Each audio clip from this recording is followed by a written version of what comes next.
इति नामिने नमस्ते सारस्वती देवे, पूर्वमाचारिणे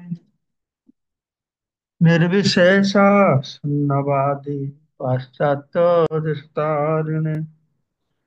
वंशाकल्पतरुभ्यश्च कृपा सिन्धुभ्येव च पतितानां पावनेभ्यो वैष्णवेभ्यो नमो नमः। जय श्री कृष्ण चैतन्य प्रभु नित्यानंद श्री अद्वैत गदाधर श्रीवासादि श्री गौर भक्त वृंद। हरे कृष्णा कृष्ण कृष्ण हरे हरे, हरे राम राम राम हरे हरे। मुखम करोति वाचालं पंगुलं हरितगिरिं कृपातमहं वन्दे परमानन्दं माधवं श्रीगुरुदिनचरणं श्रीचैतन्य। भगवद गीता नवम अध्याय तृतीय नंबर श्लोक। अश्रद्धाना पुरुषा धर्मसाध परन्तप अप्राप्य मां निवर्तन्ते मृत्यु संसार वर्त्मनि। हमें पूर्व श्लोक शुणिले तो भगवान कहले जे ये जो ज्ञान, ये ज्ञान हଉଛି राजविद्या एवं गुह्यतम ज्ञान। ଏଇଟାକୁ ଅତ୍ୟନ୍ତ ଶୁଦ୍ଧ ପବିତ୍ର ଧର୍ମ, ସମସ୍ତ ଧର୍ମର ପରିପୂର୍ଣ୍ଣତା ହଉଛି ଜ୍ଞାନ। ପ୍ରତ୍ୟକ୍ଷ ଭାବେ ଅନୁଭବ କରାଯିବ, ଶାଶ୍ୱତ ଏବଂ ଅତ୍ୟନ୍ତ ଆନନ୍ଦ। ହଁ, ତାପରେ ଭଗବାନ କହୁଛନ୍ତି ଯେ ଅଶ୍ରଦ୍ଧାନ ପୁରୁଷ, ଏ ଯୋଉ ବ୍ୟକ୍ତି ଏଇ ମାର୍ଗରେ ଶ୍ରଦ୍ଧାବାନ ନୁହନ୍ତି, ଏଇ ମାର୍ଗ ମାନେ ଭକ୍ତି ଯୋଗ ମାର୍ଗରେ, ହଁ, ଯୋଉମାନେ ଭକ୍ତି କରିବା ପ୍ରତି ଆଗ୍ରହ ନାହିଁ, ଅର୍ଥାତ୍ ଯୋଉମାନେ ଭଗବତ ଭକ୍ତି କରନ୍ତି ନାହିଁ, ତାଙ୍କର କଣ ଗତି ହବ? ଅଶ୍ରଦ୍ଧାନ ପୁରୁଷା ଧର୍ମସ୍ୟ ଅସ୍ୟ, ଏଇ ଧର୍ମ ନୀତି ଅପ୍ରାପ୍ୟ ମାଂ ନିବର୍ତ୍ତନ୍ତେ, ସେମାନେ ମତେ ଲାଭ କରିପାରିବେନି। ଅପ୍ରାପ୍ୟ, ମତେ ଲାଭ କରିପାରିବେନି। ନିବର୍ତ୍ତନ୍ତେ ମୃତ୍ୟୁ ସଂସାର ବର୍ତ୍ତ, ତାପରେ କଣ ହବ? ଜନ୍ମ ମୃତ୍ୟୁପୂର୍ଣ୍ଣ ଭୌତିକ ସଂସାରକୁ ସେମାନେ ଫେରି ଆସିବେ, ଅର୍ଥାତ ବାରମ୍ବାର ଜନ୍ମ ମୃତ୍ୟୁ ସଂସାର ଚକ୍ରରେ ଆବର୍ତ୍ତେ ବୁଲିବେ। ତ ଯେଉଁମାନେ ଶ୍ରଦ୍ଧାହୀନ ସେମାନେ ଏଇ ଭକ୍ତି ଯୋଗ ମାର୍ଗ ପ୍ରାପ୍ତ ହେଇପାରିବେ ନାହିଁ। ସେଥିପାଇଁ ଆମର କଣ କୁହାହେଲା?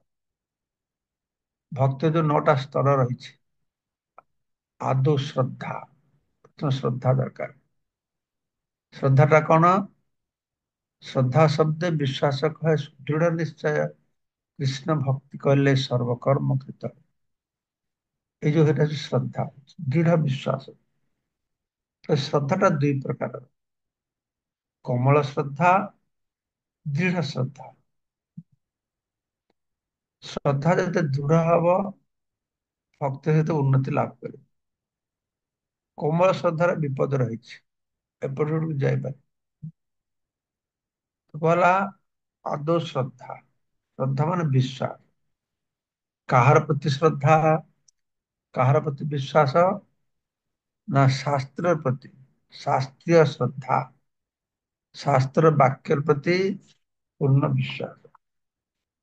ତ ଶାସ୍ତ୍ର ପ୍ରତି ପୂର୍ଣ୍ଣ ବିଶ୍ୱାସ ଅଛି, ତାର ପ୍ରମାଣ କଣ? ନା ମୁଁ ବିଶ୍ୱାସ କରେ, ମୁଁ ବିଶ୍ୱାସ କରେ କହିଲେ ହବନି। ଶାସ୍ତ୍ରକୁ ବିଶ୍ୱାସ କରିବା ମାନ ହଉଛି ଶାସ୍ତ୍ରୀୟ ଆଚରଣ କରିବା। ଯେତେ ପର୍ଯ୍ୟନ୍ତ ଶାସ୍ତ୍ରୀୟ ଆଚରଣ ନ କରାହଉଛି ସେଟା କଣ ହଉଛି? ସେଟା ଶ୍ରଦ୍ଧା ନୁହଁ, ସେଟା ବିଶ୍ୱାସ ନୁହଁ। ବୁଝିଲ? ତ ଏଇ ଶ୍ରଦ୍ଧାଟା ଗୋଟେ କମଳ ଶ୍ରଦ୍ଧା, ଦୃଢ ଶ୍ରଦ୍ଧା ରହିଛି। ଆଉ ଦୁଇ ଭାଗରେ ବିଭେଦ କରାହେଇଛି ଅଦ୍ୱୈତ କାଦମ୍ବନୀରେ। ଗୋଟେ ସ୍ୱାଭାବିକ ଶ୍ରଦ୍ଧା, ଆଉ ଗୋଟେ ବଳାତ୍ ଉତ୍ପାଦିତ ଶ୍ରଦ୍ଧା। ସ୍ୱାଭାବିକ ଭାବେ ଭଗବାନଙ୍କ ପ୍ରତି କାହାର ଶ୍ରଦ୍ଧା ରହିଛି, ଶାସ୍ତ୍ର ପ୍ରତି ଶ୍ରଦ୍ଧା ରହିଛି, ଆଉ କାହାକୁ ବଳାତ୍ ତାକୁ ପ୍ରିଚିଂ କରିକି ବୁଝେଇ ସୁଝେଇକି ତାକୁ ତା ଶ୍ରଦ୍ଧା ଉତ୍ପନ୍ନ କରାହଉଛି। ହଁ, କେହି କେହି ଲୋକଙ୍କର ସ୍ୱାଭାବିକ ଶ୍ରଦ୍ଧା ରହିଛି, କାହାକୁ କାହାକୁ ବୁଝେଇ ତାକୁ ବୁଝେଇକି ଶ୍ରଦ୍ଧା ଉତ୍ପନ୍ନ କରାହଉଛି, ଶୁଣେଇକି କଥା। ବଳାତ୍ ଉତ୍ପାଦିତା, ହଁ, ଶ୍ରଦ୍ଧା। ତ ଏଇ ଶ୍ରଦ୍ଧା ହଉଛି ମୂଳ ଜିନିଷ। ଆଦୌ ଶ୍ରଦ୍ଧା, এইটা হচ্ছে এই ଶ୍ଲୋକର ସାରାଂଶ। ହଁ, ଅଶ୍ରଦ୍ଧା, ଶ୍ରଦ୍ଧା ନାହିଁ, ବିଶ୍ୱାସ ନାହିଁ, ତ ସେଟା ତାଙ୍କର କଣ ଗତି ହବ? ସେମାନେ ଭଗବାନଙ୍କୁ ନ ପାଇକି ଏଇ ସଂସାର ଚକ୍ରରେ ବୁଲିଲେ। ଭକ୍ତ ମେଳରେ ଶ୍ରଦ୍ଧା ଉତ୍ପନ୍ନ ହୁଏ। ଏଇଟା ଗୋଟେ ଗୁରୁତ୍ୱପୂର୍ଣ୍ଣ ବିଷୟ, ଯେ ଆମେ ଯୋଉ କହୁଛେ ଶ୍ରଦ୍ଧା, এই ଶ୍ରଦ୍ଧାଟା ଆସିବ କୋଉଠୁ? ଏଇ ଶ୍ରଦ୍ଧା ଆସିବ ଭକ୍ତ ମାନଙ୍କ ସାଙ୍ଗରେ। ଭକ୍ତିର ମୂଳ ହଉଛି ଶ୍ରଦ୍ଧା, ଶ୍ରଦ୍ଧାର ମୂଳ ହଉଛି ଭକ୍ତ ସଙ୍ଗ। ଯୋଉମାନେ ହତଭାଗା, ସେମାନେ ମହାପୁରୁଷ ବା ମହାତ୍ମାଙ୍କ ମାନଙ୍କ ଠାରୁ ବୈଦିକ ଶାସ୍ତ୍ରର ବିବରଣ ଶୁଣିବା ପରେ ମଧ୍ୟ ଭଗବାନଙ୍କ ପ୍ରତି ସେମାନଙ୍କର ଶ୍ରଦ୍ଧା ବିଶ୍ୱାସ ଜାଗେ ନାହିଁ। ତ ଭକ୍ତ ସଙ୍ଗ କଲେ ଶ୍ରଦ୍ଧା ଆସିବ ଠିକ, କିନ୍ତୁ ଅନେକ ଦୁର୍ଭାଗା ଅଛନ୍ତି, ସେମାନେ ଭକ୍ତ ସଙ୍ଗ କରୁଛନ୍ତି, ତାଙ୍କର ଶାସ୍ତ୍ର ଶ୍ରବଣ କରୁଛନ୍ତି, ତେବେ ବି ଭଗବାନଙ୍କ ପ୍ରତି ଶ୍ରଦ୍ଧା ହଉନି, ବିଶ୍ୱାସ ହଉନି, ମାନେ ଦୁର୍ଭାଗା। ସେମାନଙ୍କ ଦ୍ୱିଧାବୋଧ ଥାଏ, ସେମାନେ ଭଗବତ ଭକ୍ତି ମାର୍ଗରେ ସ୍ଥିର ହୋଇ ରହିପାରନ୍ତି ନାହିଁ। ଦ୍ୱିଧା ରହିବ, ସନ୍ଦେହ ରହିବ, ଦୃଢ ବିଶ୍ୱାସ ରହିବନି, ତାହେଲେ ଭକ୍ତି ମାର୍ଗରେ ସ୍ଥିର ହେଇକି ରହିପାରିବେନି, ଉନ୍ନତି କରିପାରିବେ। ତେଣୁ ଶ୍ରଦ୍ଧା ବା ବିଶ୍ୱାସ ହଉଛି ପ୍ରଧାନ କଥା। କୃଷ୍ଣ ଚେତନା ମାର୍ଗରେ ଅଗ୍ରଗତି ନିମିତ୍ତ ଏହା ପ୍ରଥମ ଆବଶ୍ୟକ ଓ ଅତ୍ୟନ୍ତ ଗୁରୁତ୍ୱପୂର୍ଣ୍ଣ। ଶ୍ରଦ୍ଧା, କାହା ପ୍ରତି ଶ୍ରଦ୍ଧା? ନା ଶାସ୍ତ୍ର ପ୍ରତି ଶ୍ରଦ୍ଧା, ଶାସ୍ତ୍ର ପ୍ରତି ଦୃଢ ବିଶ୍ୱାସ। ଶାସ୍ତ୍ରରେ କୁହାଯାଇଛି, ଏଟାକୁ ମାନିବାକୁ ପଡିବ। କୃଷ୍ଣ ଚେତନା ମାର୍ଗରେ ଅଗ୍ରଗତି ନିମିତ୍ତ ଏହା ପ୍ରଥମ ଆବଶ୍ୟକ, ଅତ୍ୟନ୍ତ ଗୁରୁତ୍ୱପୂର୍ଣ୍ଣ ଏ ଶ୍ରଦ୍ଧା। ଚୈତନ୍ୟ ଚୈତନ୍ୟରେ କୁହାଯାଇଛି, ବ୍ୟକ୍ତିର ପୂର୍ଣ୍ଣ ବିଶ୍ୱାସ ବା ଶ୍ରଦ୍ଧା ରହିବା ଉଚିତ, ଯେ କେବଳ ପରମ ପୁରୁଷ ଭଗବାନଙ୍କ ସେବାରେ ରତ, ସେ ଜୀବନରେ ପୂର୍ଣ୍ଣତା ଲାଭ କରିପାରିବ। ଶ୍ରଦ୍ଧା ସହକାରେ ଶାସ୍ତ୍ର ସେବନ କରିକି, ଶାସ୍ତ୍ର ନିର୍ଦ୍ଦେଶ ଅନୁସାରେ ଭଗବାନଙ୍କ ସେବାରେ ସବୁବେଳେ ଯୁକ୍ତ ହବା, ସବୁବେଳେ ଭଗବାନଙ୍କ ସେବାରେ, ଶ୍ରବଣମ୍ କୀର୍ତ୍ତନମ୍ ବିଷ୍ଣୁ ସ୍ମରଣମ୍ ପାଦ ସେବନମ୍ ବନ୍ଦନମ୍ ଦାସ୍ୟମ୍ ସଖ୍ୟମ୍ ଆତ୍ମନିବେଦନମ୍, ବିଭିନ୍ନ ଭାବରେ ଭଗବାନଙ୍କ ନବବିଧ ଭକ୍ତିରେ ଦ୍ୱାର ମାଧ୍ୟମରେ ଭଗବାନଙ୍କ ସେବାରେ ଯୁକ୍ତ ହବ। ସେଟା ଜୀବନରେ ପୂର୍ଣ୍ଣତା ଲାଭ ହବ। ଏହାକୁ ହିଁ ବାସ୍ତବରେ ଶ୍ରଦ୍ଧା ବା ବିଶ୍ୱାସ କୁହାଯାଏ। ଶ୍ରଦ୍ଧା ମାନେ ମୁଁ ବିଶ୍ୱାସ କରୁଛି, ଶାସ୍ତ୍ର ଶୁଣିଛି ନୁହଁ। ତମେ ଶ୍ରଦ୍ଧା କରୁଛ ମାନେ, ତମେ ବିଶ୍ୱାସ କରୁଛ ମାନେ କି ଭଗବାନଙ୍କ ସେବା କରୁଛ, ନା ଖାଲି ବଡ ବଡ ଲେକ୍ଚର ଦଉଛ ବସି, ତାହେଲେ ହବ। ଶ୍ରୀମଦ ଭାଗବତରେ କୁହାଯାଇଛି, ବୃକ୍ଷର ମୂଳରେ ଜଳସେଚନ କଲେ ତାର ଡାଳ ପତ୍ର ଶାଖା ପ୍ରଶାଖା ସବୁ ଜଳ ଲାଭ କରି ସଚେତ ହୁଅନ୍ତି, ସତେଜ ହୁଅନ୍ତି। ଏବଂ ଉଦରକୁ ଖାଦ୍ୟ ଯୋଗାଇଲେ ଶରୀରର ସମସ୍ତ ଇନ୍ଦ୍ରିୟ ସନ୍ତୁଷ୍ଟ ହୁଅନ୍ତି। ଠିକ ସେହିପରି ଭଗବାନଙ୍କର ଦିବ୍ୟ ସେବାରେ ନିଯୁକ୍ତ ହେଲେ ସମସ୍ତ ଦେବତା, ସମସ୍ତ ଜୀବ ସେମାନେ ଆପେ ଆପେ ସନ୍ତୁଷ୍ଟ ପ୍ରସନ୍ନ ହେବେ। ଭାଗବତରେ କୁହାଯାଉଛି ଯଥା ତରମୂଲେ ନିଷେଚନ ନ ତୃପ୍ୟନ୍ତେ ତତ୍ସ୍କନ୍ଧ ଭୁଜ ଉପଶାଖା ପ୍ରାଣୋପହରଣ ଯଥା ଇନ୍ଦ୍ରିୟାଣଂ ତଥୈବ ସର୍ବ ଅହରଣମ୍ ଅଚ୍ୟୁତ୍ୟ। ଅଚ୍ୟୁତଙ୍କର ପୂଜା ହେଇଯିବ। ଅଚ୍ୟୁତଙ୍କର ପୂଜା କଲେ ସବୁ ପୂଜା ହେଇଯିବ। ସମସ୍ତେ ଖୁସି ହେବେ। କେମିତିକା? ତଥା ତରମୂଳେ ନିଷେଚନ ନ ତୃପ୍ୟନ୍ତେ ତତ୍ସ୍କନ୍ଧ ଭୁଜ ଉପଶାଖା। ଆମର ବୃକ୍ଷର ଫଳ ଦରକାର, ଫୁଲ ଦରକାର, ପତ୍ର ଦରକାର, କିନ୍ତୁ ଆମେ କଣ ଫଳ ଫୁଲରେ ପାଣି ଦଉଛେ? ନା, ଆମ ବୃକ୍ଷର ମୂଳରେ ପାଣି ଦଉଛେ। ବୃକ୍ଷର ମୂଳରେ ପାଣି ଦେଲେ ତାର ଶାଖା ପ୍ରଶାଖା ପତ୍ର ପୁଷ୍ପ ସବୁ ସୁନ୍ଦର ପଲ୍ଲବିତ ହେବେ, ହୃଷ୍ଟପୃଷ୍ଟ ହେବେ। ଠିକ ସେଭଳିଆ ଭଗବାନଙ୍କ ଠାରେ ଭଗବାନ ଯଦି ପୂଜା କରାହବ, ଅଚ୍ୟୁତ ଇଜ୍ଜା ମାନେ ପୂଜା କରିବା। ଅଚ୍ୟୁତଙ୍କୁ ପୂଜା କଲେ ସମସ୍ତେ ସେମାନେ ହୃଷ୍ଟପୃଷ୍ଟ ହେବେ। ଆଉ ଗୋଟେ ଦୃଷ୍ଟାନ୍ତ ହେଲା ପ୍ରାଣୋପାୟଣ ଯଥା ଇନ୍ଦ୍ରିୟାଣ। ଆଉ ପାକସ୍ଥଳୀରେ ଖାଇବାର ଦେଲେ ଯେମିତି ଅଙ୍ଗ ପ୍ରତ୍ୟଙ୍ଗ ସବୁ ହୃଷ୍ଟପୃଷ୍ଟ ହୁଏ। ହାତ ଯଦି ହାତରେ ଭାତ ଧରିକି ବସିବ ତାହେଲେ ହାତର କିଛି ଲାଭ ହବ? ହାତ ଦୁର୍ବଳ ହେଇଯିବ। ମୁହଁକୁ ନବ, ମୁହଁ ଦେଖ ମୁଁ ପେଟକୁ କାହିଁକି ଖୁଆଇବି, ମୁଁ ଧରିକି ବସିବି, ତାର କଣ ମୁହଁ ଶୁଖିଯିବ? ସବୁ କିଛି ପେଟକୁ ଦବାକୁ ପଡିବ। ପେଟରେ ଗଲେ ସମସ୍ତେ ହୃଷ୍ଟପୃଷ୍ଟ ହେବେ। ହଁ, ଅଚ୍ୟୁତ ସମସ୍ତଙ୍କ ପୂଜା ହବ। ଆଉ ବି କୁହାଯାଉଛି ସମସ୍ତଙ୍କ ଋଣ ଶୁଝିଯିବ। ଦେବର୍ଷି ଭୂତାପ୍ତା ନୀନାଂ ପିତॄଣାଂ ନ କିଙ୍କର୍ଣ୍ଣ ରିନି ଚ ରାଜନ ସର୍ବାତ୍ମନା ଯେ ଶରଣ୍ୟଂ ଶରଣ୍ୟଗତ ମୁକୁନ୍ଦ ପରିହୃତ କରତ। ଦେବତା ଋଷି ଆତ୍ମୀୟ ସ୍ୱଜନ ଆପ୍ତଜନ ଦେବର୍ଷି ଭୂତାପ୍ତ ନୀନାଂ ପିତॄଣାଂ ପିତୃପୁରୁଷ ରାଜା ଦେବତା ସମସ୍ତଙ୍କର ହଁ ଋଣ ସୁଝି ଅଚ୍ୟୁତ। କଣ କଲେ? ଯଦି ଗତ ମୁକୁନ୍ଦ ପରିହିତ କର, ମୁକୁନ୍ଦଙ୍କର ଯଦି ସେବା କରାହବ ତାହେଲେ କାହାର ପାଖରେ ଆଉ ଋଣୀ ହେଇକି ରହିବା ନାହିଁ।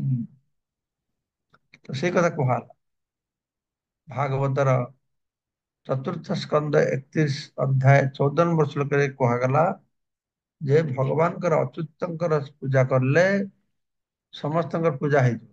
ହଁ? ଭଗବତ ଗୀତା ପାଠ କରିବା ପରେ ବ୍ୟକ୍ତି ଗୀତାର এই ସିଦ୍ଧାନ୍ତକୁ ସାଙ୍ଗେ ସାଙ୍ଗେ ଗ୍ରହଣ କରିବା ଉଚିତ ଯେ ସେ ସବୁ ପରିତ୍ୟାଗ କରି ପରମପୁରୁଷ ଭଗବାନ ଶ୍ରୀକୃଷ୍ଣଙ୍କ ସେବାରେ ନିଯୁକ୍ତ ହୋଇଯିବ। ଭଗବତ ଗୀତା ପଢୁଛନ୍ତି, ଭଗବତ ଗୀତା ପରେ ପ୍ରବଚନ ଦଉଛନ୍ତି, କିନ୍ତୁ ସେ ଭଗବତ ଗୀତା ବୁଝିଛନ୍ତି କି ନା ଆମେ କେମିତିକା ଜାଣିବା? ଏଇଥିରୁ ଜାଣିବା ସେ କି ଭଗବତ ଗୀତା ବୁଝିଲା ମାନେ ସେ ଭଗବାନଙ୍କ ପାଖରେ ଆତ୍ମସମର୍ପଣ କରିବ ଆଉ ଭଗବାନଙ୍କ ସେବାରେ ରହିବ। ବାସ୍, କେବଳ କୃଷ୍ଣ ସେବା କରିବ। ଆଉ ଇଆଡେ ସିଆଡେ ଭୂତ ପ୍ରେତ ପୂଜା କରିବନି, ପିତୃପୁରୁଷର ପୂଜା କରିବନି, ଦେବତାଙ୍କ ପୂଜା କରିବନି, ଅସମ୍ମାନ କରିକି ନୁହଁ, ଏଇଟା ବୁଝିକିରି ଯେ ଭଗବାନଙ୍କ ସେବା ହେଲେ ଏମାନଙ୍କ ସେବା ହଉଛି। ଶାସ୍ତ୍ରରେ କୁହାଯାଇଛି ସମସ୍ତେ ଖୁସି ହେବେ ଭଗବାନଙ୍କ ସେବା କରିଲେ। କାହିଁକି ନା ଭଗବାନ ସବୁ ଜିନିଷର ମୂଳ। ହଁ, ସବୁ କିଛିର ମୂଳ। ଅହଂ ସର୍ବସ୍ୱ ପ୍ରଭବ ମତ୍ତ ସ୍ୱରୂପ ପ୍ରବର୍ତ୍ତତେ। ସେଥିପାଇଁ କି ଭଗବାନ କୃଷ୍ଣଙ୍କ ସେବା କରିବାକୁ ପଡିବ। ସବୁ କିଛି ପରିତ୍ୟାଗ କରି ସର୍ବଧର୍ମାନ ପରିତ୍ୟଜ୍ୟ ମାମେକଂ ଶରଣଂ ବ୍ରଜ। ଗୀତାରେ ଶେଷ କଥା କୁହାଗଲା, ପରମ କଥା କୁହାଗଲା, ପରମ ଗୁହ୍ୟ କଥା କୁହାଗଲା। କିନ୍ତୁ ଆମେ କଣ କରିଛେ? ସବୁ କିଛି ପରିତ୍ୟାଗ କରିକି ଏକମାତ୍ର କୃଷ୍ଣଙ୍କ ଚରଣ କମଳରେ ଆଶ୍ରୟ ନେଇଛେ, ଏକମାତ୍ର ତାଙ୍କ ସେବାରେ ଯୁକ୍ତ ହେଇଛେ, ତବେ ଆମେ ଗୀତା ଠିକ ବୁଝିଛେ। ନହେଲେ ଗୀତା ଉପରେ ବଡ ବଡ ଲେକ୍ଚର ଦେଇକି ଆମର କିଛି ଲାଭ ହବନି ଯଦି ଭକ୍ତଙ୍କ ସେବାରେ ଆମେ ନିଜକୁ ନିଯୁକ୍ତ ନ କରିବା। ଯଦି ଜୀବନରେ ଏଇ ଦର୍ଶନ ବ୍ୟକ୍ତିର ହୃତବୋଧ ହୋଇଗଲା ତେବେ ତାହା ହିଁ ବିଶ୍ୱାସ ବା ଶ୍ରଦ୍ଧା ଅଟେ। ଶ୍ରଦ୍ଧା ବିଶ୍ୱାସ ମାନେ କଣ? ଯେ ମୁଁ ସବୁ କିଛି ପରିତ୍ୟାଗ କରି ଏକମାତ୍ର କୃଷ୍ଣଙ୍କ ଶରଣାପନ୍ନ ରହିବି। ରାଖେ କୃଷ୍ଣ ମାରେ କିଏ, ମାରେ କୃଷ୍ଣ ରାଖେ। ଭଗବାନ କୃଷ୍ଣ ଯାହା କରିବେ ମୋ ଜୀବନରେ ଆସିବ, ବାସ୍ କୃଷ୍ଣଙ୍କ ହାତରେ ଛାଡିଦବାକୁ ପଡିବ। କୃଷ୍ଣ ହାତରେ ଯଦି ନ ଛାଡିବ, ଛଟପଟ କଲେ ଲାଭଟା କଣ ହଉଛି? ଆମ ଜୀବନରେ ସୁବିଧା ଆସୁଛି, ଅସୁବିଧା ଆସୁଛି। ସେ ଅସୁବିଧା ସହ ଛଟପଟ କରି କରିପାରିବନି ତ। ପ୍ରକୃତି ତାର ଅନୁସାରେ ତ କାମ କରିବ ହିଁ। ସେଥିପାଇଁ କି ଏଥିରେ ଅସ୍ତବ୍ୟସ୍ତ ନାହିଁ କି ଭଗବାନଙ୍କ ଉପରେ ନିର୍ଭର, ଭଗବାନ ରଖିଲେ ଭଲ, ନ ରଖିଲେ ଭଲ, ଯାହା କରିବ କଣ କରାଯିବ। ଭଗବାନ ବଞ୍ଚେଇଲେ ଆମେ ବଞ୍ଚିବା, ଭଗବାନ ମାରିଲେ ବି ବଞ୍ଚିବା। ଭଗବାନଙ୍କ ପାଖେ ଶରଣ ନେଲେ, ଭଗବାନଙ୍କ ଶରଣ ନ ନେଲେ ମରିବାଟା ମରିବା, ବଞ୍ଚିବାଟା ବି ମରିବା, ଏଇଟା ଏଇଟା ହଉଛି କଥା। ତ ଏଇ ଶ୍ରଦ୍ଧା, ବର୍ତ୍ତମାନ ଏଇ ବିଶ୍ୱାସ ଶ୍ରଦ୍ଧା ବୃଦ୍ଧିର ମାର୍ଗ ହେଲା କୃଷ୍ଣ ଚେତନା ମାର୍ଗ। ତିନି ପ୍ରକାର କୃଷ୍ଣ ଚେତନାଶୀଳ ବ୍ୟକ୍ତି ଅଛନ୍ତି ବା ଭକ୍ତ ଅଛନ୍ତି। ତୃତୀୟ ଶ୍ରେଣୀର ବ୍ୟକ୍ତି ହଉଛନ୍ତି ସେମାନେ ଯେଉଁମାନଙ୍କର ବିଶ୍ୱାସ ବା ଶ୍ରଦ୍ଧା ନାହିଁ। ସେମାନେ କୌଣସି ପ୍ରକାର ଦୂରବର୍ତ୍ତୀ କାମନାର ବଶବର୍ତ୍ତୀ ହୋଇ ଭକ୍ତି ଯୋଗ ମାର୍ଗରେ ସେବାରତ ହୁଅନ୍ତି, ତ ସେମାନେ ସର୍ବୋଚ୍ଚ ସିଦ୍ଧି ଲାଭ କରିପାରିବେ ନାହିଁ। ଶ୍ରଦ୍ଧା ନାହିଁ, ଦୃଢ ଶ୍ରଦ୍ଧା ନାହିଁ, କିନ୍ତୁ କୌଣସି ପ୍ରକାରରେ ସେ ଟିକେ ଭଗବାନଙ୍କ ସାଙ୍ଗେ ଯୁକ୍ତ ହେଇଯାଇଛନ୍ତି। ହଁ, ଭଗବାନ ସେବା କରୁଛନ୍ତି, କୌଣସି ପ୍ରକାର ଦୂରବର୍ତ୍ତୀ କାମନାର ବଶବର୍ତ୍ତୀ ହେଇକି କିଛି ପାଇବା ଆଶାରେ ସକାମ ବାସନ ନେଇକି, ସେଥିରେ କଣ ହବ?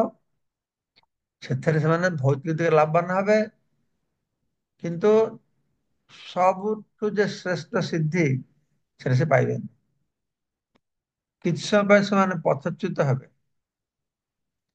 ଯଦି ସେମାନେ ଭଗବତ ଭକ୍ତି କରିକି ସୁଖ ଭୋଗ ଚାହିଁବେ, ତାହେଲେ ପଥଚ୍ୟୁତ ହେବେ। ସେମାନେ ସେବାରେ ନିଯୁକ୍ତ ହୋଇପାରନ୍ତି, କିନ୍ତୁ ସେମାନଙ୍କର ଏଥିରେ ପୂର୍ଣ୍ଣ ଶ୍ରଦ୍ଧା ବା ବିଶ୍ୱାସ ନଥିବାରୁ ଏଇ କୃଷ୍ଣ ଚେତନା ମାର୍ଗରେ ଅଗ୍ରଗତି କରିବା ସେମାନଙ୍କ ପାଖରେ ଅତ୍ୟନ୍ତ କଷ୍ଟକର ହେଉଠେ। ଯେମିତି ଶ୍ରଦ୍ଧା ବିଶ୍ୱାସ ହଉଛି ମୂଳ ଜିନିଷ। ଆମର ଏଇ ଦିଗରେ ବାସ୍ତବ ଅଭିଜ୍ଞତା ଅଛି। ପ୍ରଭୁପାଦ କହୁଛନ୍ତି,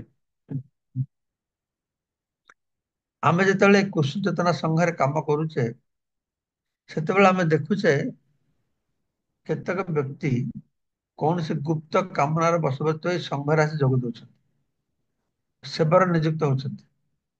ଯେତେବେଳେ ସେମାନଙ୍କ ପାଖରେ କିଛି ପଇସା ପତ୍ର ହେଇଯାଏ, ସେତେବେଳେ ସେମାନେ ଏଇ ପନ୍ଥା ତ୍ୟାଗ କରି ପୁନର୍ବାର ସେମାନଙ୍କ ପୂର୍ବ ପନ୍ଥା ଗ୍ରହଣ କରନ୍ତି। ପ୍ରଭୁପାଦ ଗୋଟେ ସୁନ୍ଦର କଥା ତୁଳି ଧରିଛନ୍ତି। ମୁଁ ତ ଜାଣିନି ଯେ ପ୍ରଭୁପାଦ ବି ଗୋଟେ ଲକ୍ଷ୍ୟ କରିଛନ୍ତି ବୋଲି ଜାଣିନି।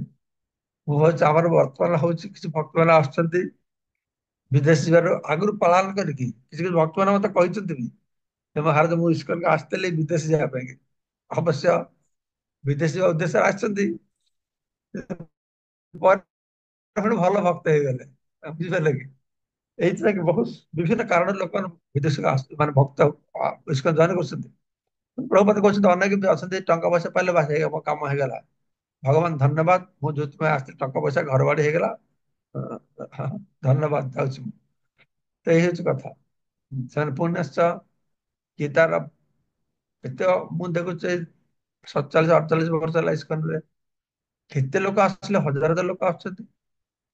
ଆଉ ସେ ଯେ କୁଆଡେ ଯାଉଛନ୍ତି ତାଙ୍କୁ ଆଉ ହଦିସ ନାହିଁ, ତାଙ୍କ ଖବର ନେଇ ଆଉ।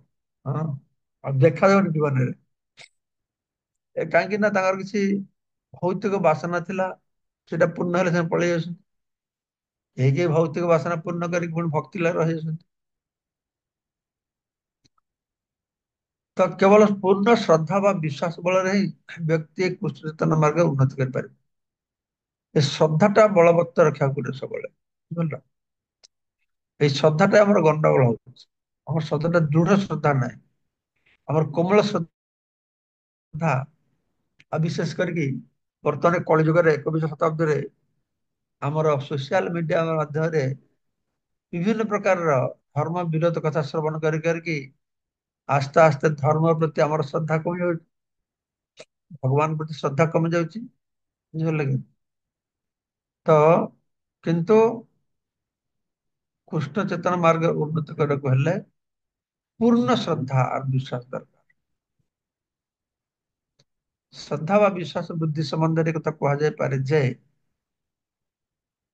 ଯେଉଁ ବ୍ୟକ୍ତି ଭକ୍ତି ଶାସ୍ତ୍ର ବା ଭକ୍ତି ଗ୍ରନ୍ଥ ଭଲ ରକମ ପାଠ କରି ଜ୍ଞାନ ହାସଲ କରିଛି ଏବଂ ଦୃଢ ବିଶ୍ୱାସ ପୋଷଣ କରିବା ସ୍ତରକୁ ଆସିଛି, ତେବେ ତାକୁ ହିଁ କୃଷ୍ଣ ଚେତନ ମାର୍ଗରେ ପ୍ରଥମ ଶ୍ରେଣୀର ଭକ୍ତ ବୋଲି କୁହାଯିବ।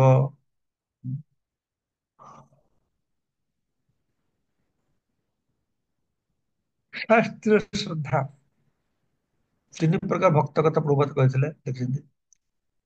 ଗୋଟେ ଭକ୍ତ ହଉଛି ଶାସ୍ତ୍ର ଜାଣେନି, ସେ ଭକ୍ତି କରୁଛି, କନିଷ୍ଠ ଭକ୍ତ। ଆଉ ଗୋଟେ ଶାସ୍ତ୍ର ଜାଣେ, ଭକ୍ତି କରୁଛି, ସେ ନିଜେ ଶାସ୍ତ୍ର ଜାଣେ କିନ୍ତୁ ଲୋକଙ୍କୁ ଅପରକୁ ବୁଝେଇ ପାରିବନି, ସେଟା ମଧ୍ୟମ ଭକ୍ତ। ଉତ୍ତମ ଭକ୍ତ କଣ?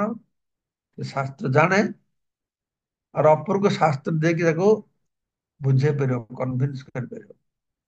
ଏ ଗୋଟେ ପ୍ରକାରର ଭକ୍ତ କାଟଗରାଇଜ କରାହେଇଛି। ବିଭିନ୍ନ ପ୍ରକାର ଆର ଦୁଇ ତିନି ପ୍ରକାରର ଅଛି। କନିଷ୍ଠ ଭକ୍ତ, ମଧ୍ୟମ ଭକ୍ତ, ଉତ୍ତମ ଭକ୍ତର ଶ୍ରେଣୀ ବିଭାଗ। ତ ଯୋଉମାନଙ୍କ ଦୃଢ ବିଶ୍ୱାସ ଅଛି, ସେଟା ହଉଛି ତାଙ୍କୁ ପ୍ରଥମ ଶ୍ରେଣୀର ଭକ୍ତ କୁହାଯାଏ। ଦୃଢ ବିଶ୍ୱାସ, ଶାସ୍ତ୍ର ଭଲ ଜାଣନ୍ତି। ସେ କେଉଁମାନେ ଦ୍ୱିତୀୟ ଶ୍ରେଣୀର ଭକ୍ତ? ଦ୍ୱିତୀୟ ଶ୍ରେଣୀର ଭକ୍ତ ସେମାନେ ଯୋଉମାନେ ଭକ୍ତିଗତ ପାଠରେ ହୃଦୟଙ୍ଗମ କରିବାରେ ଅଧିକ ପାରଦର୍ଶିତା ଲାଭ କରିନାହାନ୍ତି, କିନ୍ତୁ ସ୍ୱତଃ ସେମାନଙ୍କର ଏ ବିଶ୍ୱାସ ଜାତ ହୋଇଛି ଯେ କୃଷ୍ଣ ଭକ୍ତି ବା କୃଷ୍ଣ ସେବା ହିଁ ଉତ୍ତମ ପନ୍ଥା। এই ବିଶ୍ୱାସରେ ବଶବର୍ତ୍ତୀ ହୋଇ ସେମାନେ ଏହି ମାର୍ଗ ଗ୍ରହଣ କରିଛନ୍ତି। ତେଣୁ ଏମାନେ ତୃତୀୟ ଶ୍ରେଣୀର ଭକ୍ତଙ୍କ ଅପେକ୍ଷା ଅଧିକ ଉନ୍ନତ। କାରଣ ତୃତୀୟ ଶ୍ରେଣୀର ଭକ୍ତଙ୍କର ପୂର୍ଣ୍ଣ ଜ୍ଞାନ ନଥାଏ କି ଭକ୍ତ ସଙ୍ଗରେ ରହି ସରଳ ଭାବରେ ଏହାକୁ ଗ୍ରହଣ କରିବାକୁ ଚେଷ୍ଟା କରିବା ବିଶ୍ୱାସ। ପ୍ରଭୁପାଦ ଟିକେ ଅଲଗା ଭାବରେ ବର୍ଣ୍ଣନା କରିଲେ। ଗୋଟେ ପ୍ରକାରର ବର୍ଣ୍ଣନା ହଉଛି ଯେ ତୃତୀୟ ଶ୍ରେଣୀଙ୍କର ଯେ ଭକ୍ତ, ସେମାନେ ଭକ୍ତଙ୍କର ପୂର୍ଣ୍ଣ ଜ୍ଞାନ ନଥାଏ, ଯେ ଭକ୍ତ ସାଙ୍ଗରେ ସରଳ ଭାବରେ ଗ୍ରହଣ କରିବା ବିଶ୍ୱାସ କରେ ନାହିଁ, ଶାସ୍ତ୍ର ଜ୍ଞାନ ନାହିଁ। ତୃତୀୟ ଶ୍ରେଣୀର ଭକ୍ତ, এই ଭକ୍ତ ପତନ ହେଇପାରେ। କିନ୍ତୁ ଯେ এই ମାର୍ଗରେ ଦ୍ୱିତୀୟ ଶ୍ରେଣୀରେ ବା ପ୍ରଥମ ଶ୍ରେଣୀରେ ଅଛି, ତାର ପତନ ହବ। ଯେ ଦ୍ୱିତୀୟ ଶ୍ରେଣୀର ଭକ୍ତ କଣ କୁହାହେଲା?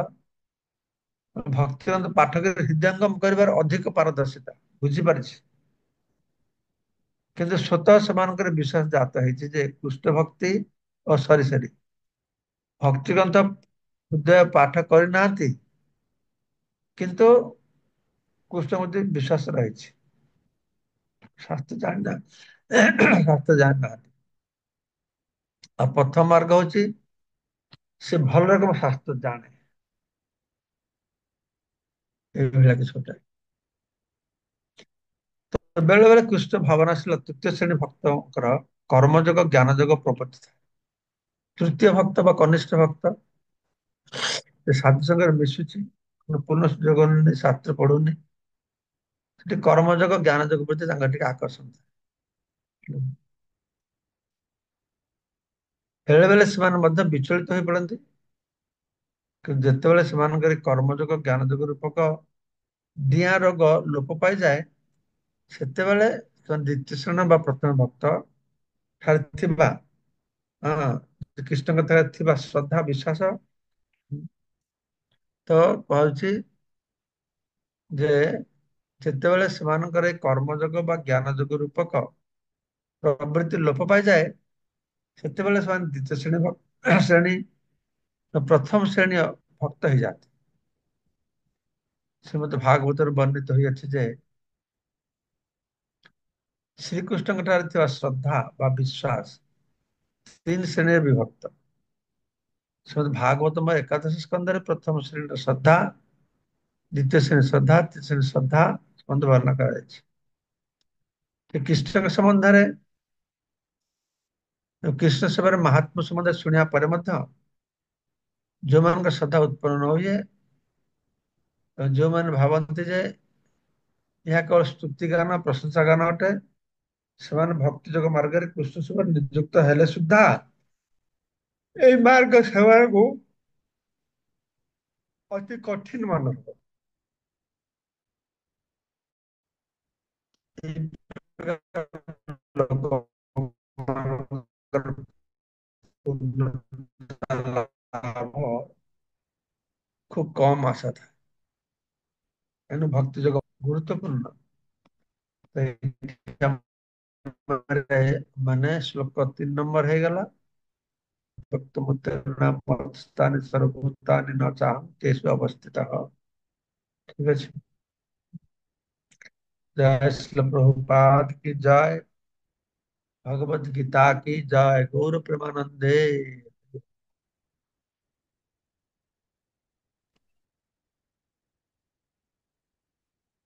এখন আমরা চৈতন্য চরিতামৃত থেকে পাঠ করে শ্রবণ করব।